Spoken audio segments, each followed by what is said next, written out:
आज की वीडियो के अंदर रसिया यूक्रेन कन्फ्लिक्ट को समझने की कोशिश करेंगे और जानेंगे कि आखिर ये दोनों देश क्यों लड़ रहे हैं। और लड़ाई भी ऐसी कि इसे द्वितीय विश्व युद्ध के बाद यूरोप के इतिहास का सबसे बड़ा युद्ध माना जा रहा है। तो चूंकि राष्ट्रपति पुतिन लंबे समय से बार बार कह रहे हैं कि यूक्रेन कोई अलग देश नहीं है, उन्हीं का हिस्सा है, वी आर वन नेशन, बार बार ऐसा वे कह रहे हैं और अपने अंदर इसको मिलाना चाहते हैं। लेकिन चूंकि यूक्रेन एक अलग सोवियत है, अलग इसका पॉलिटिकल सिस्टम है, अलग भाषा है, अलग कल्चर है और अपनी आज़ादी के लिए यूक्रेन ने लंबी लड़ाइयाँ भी लड़ी हैं। तो यह सब इतिहास से हम शुरू करते हैं।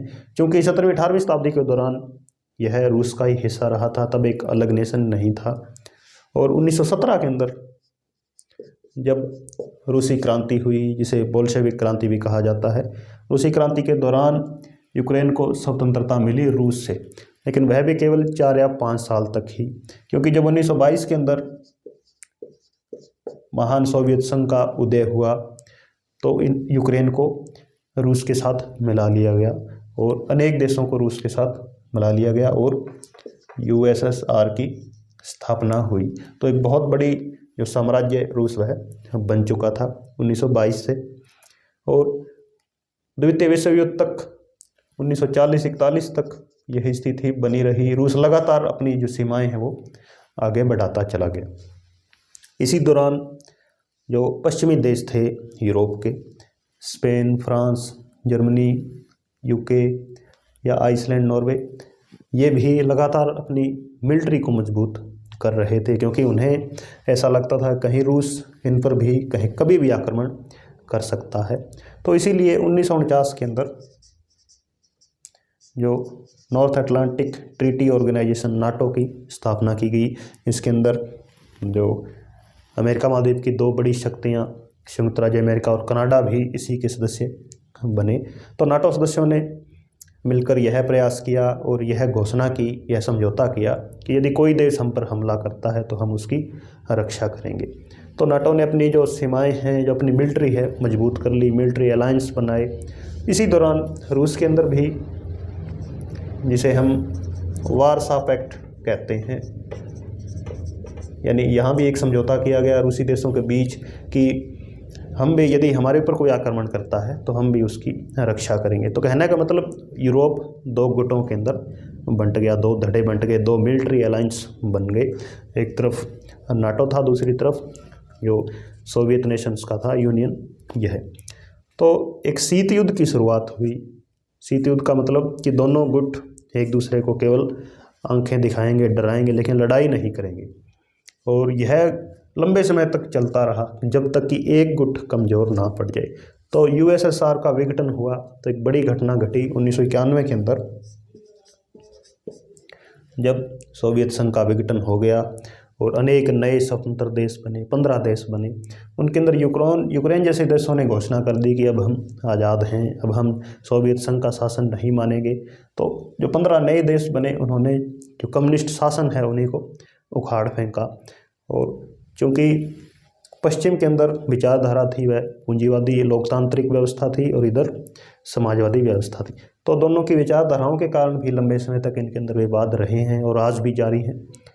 तो यूक्रेन और इन देशों का जो स्वतंत्र उदय हुआ, इन्होंने मौका दिया नाटो को कि नाटो सदस्य अपनी जो सीमाएं हैं वो लगातार आगे बढ़ा लें। तो नाटो लगातार मजबूत होता गया और रूस बेहद कमज़ोर।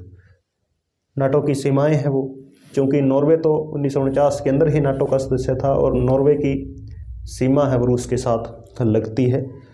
फिर भी 2004 के अंदर चूँकि हंगरी और पोलैंड, ये 2 देश नाटो के साथ ज्वाइन हो गए और 7 अन्य देश भी नाटो को ज्वाइन कर लिए। तो रूस के पास थोड़े ही देश बचे थे, तो बेलारूस, यूक्रेन और जॉर्जिया, यानी रूस बेहद कमज़ोर हो चुका था। तो इनमें भी यूक्रेन और जॉर्जिया, क्योंकि बार बार यह चाहते थे, लंबे समय से इनकी इच्छा थी कि हम नाटो सदस्य बने, क्योंकि रूस कभी भी इनको इन्वेड कर सकता है। तो यूक्रेन और जॉर्जिया की यही नाटो को ज्वाइन करने की जो मंशा थी, यही कारण बनी, यही निशाना बनी रूस का कि रूस इन पर आक्रमण करे। तो 2014 के अंदर क्रीमिया, जो कि एक द्वीप था यूक्रेन का, उसको ज़बरदस्ती रूस ने हथिया लिया और नाटो सदस्य देखते रहे, पूरा विश्व देखता रहा, लेकिन किसी ने कुछ भी नहीं किया। तभी से लेकर यूक्रेन और रूस के बीच कॉन्फ्लिक्ट शुरू है। इसके अतिरिक्त यहाँ पर दो अलग जो स्टेट हैं, लुहांस्क, दोनेत्स्क, इनको भी रूस ने इंडिपेंडेंट घोषित कर दिया है, अलगाववादी हैं ये। 2013 के अंदर हालांकि चूँकि यूक्रेन यूरोपियन यूनियन के साथ और नाटो के साथ जो मेंबरशिप है वो तो पहले ही ले चुका था, लेकिन सदस्य बनने का जब मौका आया था 2013-14 के अंदर, तब यहाँ का राष्ट्रपति था यूक्रेन का, वह बिल्कुल रूस का कट्टर समर्थक था। तो राष्ट्रपति ने नाटो पर सदस्य नहीं बनने दिया, उस पर हस्ताक्षर नहीं किए। तो यूक्रेन के अंदर ज़बरदस्त विद्रोह हुए, जन विद्रोह हुए, लाखों लोग सड़कों पर उतरे, राष्ट्रपति ने दमन करते हुए हजारों लोगों को मारा भी, लेकिन अंत में उसको भाग जाना पड़ा और वह रूस के अंदर जाकर छिप गया। तब यहाँ पर नए राष्ट्रपति बने यूक्रेन के, जिसका नाम आजकल काफ़ी चर्चा में है, जो कि कॉमेडियन थे। तो इन दोनों के बीच कन्फ्लिक्ट है वो 2013-14 से शुरू है और 8 साल तक रूस ने होल्ड पर रखा यूक्रेन को कि इसके ऊपर हमला नहीं किया। लेकिन नवंबर 2021 के अंदर रूस ने कहा कि हाँ अब बहुत हो चुका है, क्योंकि नाटो लगातार दबाव डाल रहा था यूक्रेन के ऊपर शामिल होने के लिए। रूस यूक्रेन को इन्वेड करना चाहता था। तो जनवरी 2022 के अंदर लगभग 1 लाख सैनिक बेलारूस, यूक्रेन इस बॉर्डर पर आकर ठहर गए और 20 फरवरी को यूक्रेन के ऊपर हमला कर दिया गया। बेलारूस, यूक्रेन, क्रीमिया, 3 और से के ऊपर रूसी सेना है वो लगातार हमले कर रही है और आज भी कर रही है। वहीं इसी बीच नाटो ने या रूस के साथ जो भी बातचीत हुई उसके अंदर रूस ने स्पष्ट कहा है कि नाटो अपनी सीमाएं, जो मिलिट्री की सीमाएं हैं, उसको पीछे खींच ले। 1997 के अंदर जहां अब आपकी सीमाएं थी वहीं चले जाएं। कहने का मतलब यानी Germany, Italy, Switzerland, Norway, Sweden, यहाँ तक उसकी सीमा थी, इससे आगे वह ना आए। 1997 के अंदर यही स्थिति थी। लेकिन बाद में Poland, Czechoslovakia, Hungary, Romania, Albania, यह देश भी नाटो सदस्य बने, तो नाटो सीधा रूस के साथ सीमा पर आकर खड़ा हो गया। तो रूस यही चाहता है कि नाटो पीछे हटे और यूक्रेन हमारा हिस्सा है, इसे हम लेकर रहेंगे। पूरा हम कह सकते हैं कि काले सागर के ऊपर वह राज करना चाहता है, काले सागर के जितने देश हैं। वही नाटो को खतरा है कि यदि यूक्रेन को नहीं बचाया गया तो आगे नंबर बाल्टिक देशों का हो सकता है। तो इसलिए दोनों के बीच कन्फ्लिक्ट जारी है और कोई समझौते की संभावनाएं दिखाई नहीं दे रही हैं। पूरे विश्व के नेता इस हमले की निंदा कर रहे हैं, लेकिन रूस मानने को तैयार नहीं है और अनेक देशों ने रूस के साथ जो अपनी अर्थव्यवस्था, जो व्यापारिक संबंध थे, उनको तोड़ दिया है। लेकिन सभी देश जो बड़े लीडर हैं वो सोच समझ कर कदम उठा रहे हैं, क्योंकि रूस के पास विश्व के सबसे ज़्यादा बड़े परमाणु हथियार रूस के पास ही मौजूद हैं।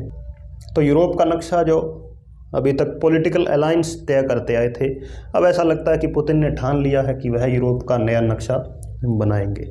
धन्यवाद।